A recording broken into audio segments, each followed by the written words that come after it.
Welcome to Wright News Right Now. My name is Sierra Bunch. Alongside me is Brittany Burns, and you'll hear from Nick Boucher later on about sports. Sierra Bunch will handle our top story about everything that is happening with the disappearing Malaysia flight. With more on the story, here is Sierra Bunch. 239 lives have been confirmed dead as the search for Malaysian flight MH370 has ended. Malaysia's Prime Minister held a press conference earlier in the week to give us an update on the nature of the investigation. No piece of the plane has been found. However, a search conducted by Australia found a couple suspicious objects in the Indian Ocean. These objects have not been gathered or identified. According to Malaysia's Prime Minister, MH370 flew along the southern corridor and that its last position was in the middle of the Indian Ocean west of Perth. This is a remote location far from any possible landing sites. It is therefore with deep sadness and regret that I must inform you that according to this new data, flight MH370 has ended in the southern Indian Ocean. Malaysian Airlines reached out to the families via its website along with a text message sent to the families of those affected. We do hope those families find comfort during this sensitive time, and we do keep them in our prayers. Now for Brittany with what's been happening at Wright State. Earlier this month, the Spring 2014 Job Fair drew employers, students, and alumni. Raider students are selling both their business and personal brands to employers. It is competition for these Raider students. I spoke to Prakriti Polag, a project management student, about how the process has been here for her at the career fair. I did have the opportunity to submit my resume to one employer, and he went through it and seemed like he was impressed with it. But because I am not a US citizen yet, so there are a lot of potential employers here who are looking for US citizens. I had not had the opportunity to submit my resume to all the employers. But the ones I did, I think they liked it. Each year at the career fair, employers target students based on job experience, interviewing, and internship opportunities. For these Raider students, the first impressions are the lasting impressions. And now to Nick Boucher with sports. Thank you for tuning in to Wright News Right Now with sports. I'm Nick Boucher. March Madness has been in full effect this year, and brackets are being thrown away after a tournament that has seen favorites fall and underdogs rise to the occasion. Entering the Sweet 16, we have seen multiple number 2 and number 3 seeds fall. One of the teams that lost was the only one that entered the tournament undefeated, being Wichita State. Now, whether the team you picked is moving on or not, the tournament has still been entertaining, to say the least. University of Dayton is one of the schools that has fans around the nation scratching their head, yet still hoping for a Cinderella story. More than just UD winning their first 2 contests in upset fashion, there have been upsets all across the board that have ruined perfect brackets since the first game last Thursday. No perfect brackets can be talked about, as everyone who entered the $1 billion bracket challenge has experienced a loss at some point. Now this weekend will rid us of 12 more teams and leave us with only 4. But who knows what could happen in the madness of March. Back to Sierra at the desk with some more news. United States citizens have the opportunity to access the social media app Twitter at any time of day. The same cannot be said for the citizens of Turkey. The Turkish government has banned the use of the app, and it cannot be accessed via phone or desktop anywhere in the country. Turkey's Prime Minister is not a fan of the app because he believes it encourages people to go against the government. Twitter even helped Turkish citizens bypass the ban and voice their feelings about censorship. Popular hashtags such as #Twitter is broken in Turkey was trending worldwide. Turkey's president defied the ban and even tweeted, "One cannot approve of the complete closure of social media platforms." There are many opinions circulating about the president's true stand on the topic, being that he approved the law that allowed the ban to take place.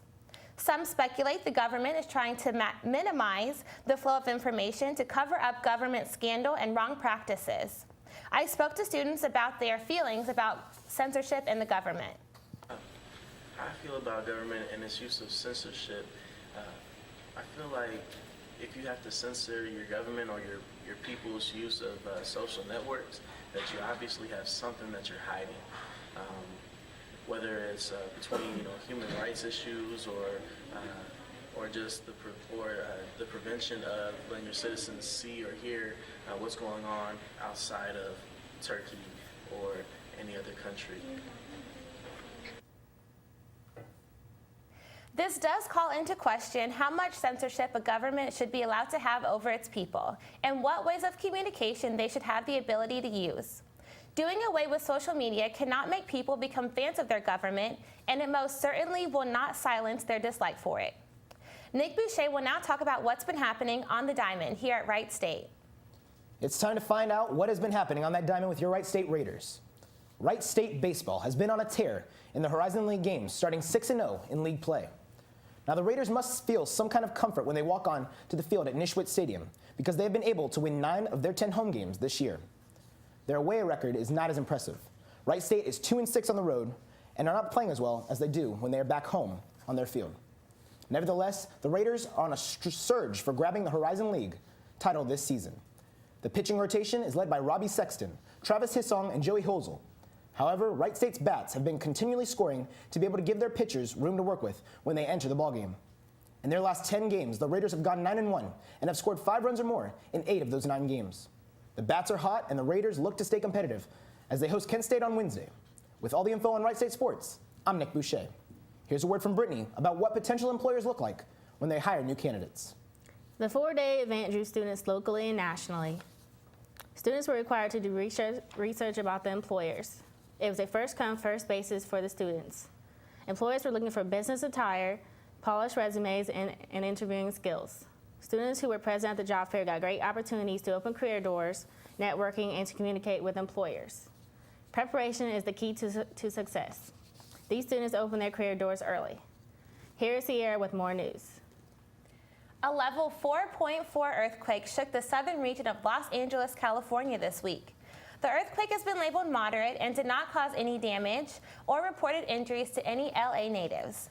The area is accustomed to a few shakeups here and there, but they have not had much trouble since the 6.7 level earthquake about 20 years ago. Celebrities took to the popular social media app Twitter to check in on their fans. Nicki Minaj said, "That was the scariest earthquake this little New York girl ever experienced in Cali. Unbelievable this time." She then took to Instagram saying, "This earthquake just made me reevaluate my entire life, LOL. I swear it felt like the entire house was picked up and thrown down the block." Kim Kardashian checked in on her fans by posting, "Earthquake was scary. We're all okay though. Anyone else feel it?" Alyssa Milano said, "Explaining why the earth is moving to a 2-year-old is not so easy. We are safe. I hope you guys are too. Pound earthquake." It was great to be a part of Wright State basketball this year. With more on the story, here's Nick Boucher. Wright State men and women's basketball seasons have sent fans on a roller coaster of emotions. Both made it to the finals of the Horizon League tournament, meaning both had the opportunity to make it to the coveted big dance that every school hopes to. The men's team fell short of the goal to win the Horizon League as they fell to Milwaukee in a game that would decide their destiny. The women, however, succeeded in winning the tournament, beating Green Bay in their final game by 19 points. I spoke with someone who got to travel to the tournament games of both the men and women's teams, as well as be pretty close to the action all of the home games. Who better to get information from than a member of the Wright State pep band? Well, the men didn't do as well as projected. They were third in the Horizon League when they were projected to be first. They did come back, though. They did have a very slow start. They had a lot of losses on the road, but the winning record at home, with only 2 losses at home, actually kept them in the Horizon League, and they ended in 3rd place, so that was good. And the women turned out, they won the Horizon League tournament, so they got to go to the NCAA tournament for the first time in school history. So overall, they had a very successful season. Wright State men have been in both of the conference finals the past 2 years, losing this year to Milwaukee by a mere 6 points. The women got to their finals and won, advancing on to play Kentucky in the NCAA tournament. And even though it was not the result that they had hoped for, they should be proud for advancing as far as they did. Wright State basketball fans have a lot to be hopeful for, and it shows with the success of the teams on the hard court. Thank you for tuning in. That's your sports report. Have a great night. Thank you for tuning in to Wright News Right Now. I'm Sierra Bunch, along with Brittany Burns and Nick Boucher. See you next week, Wright State.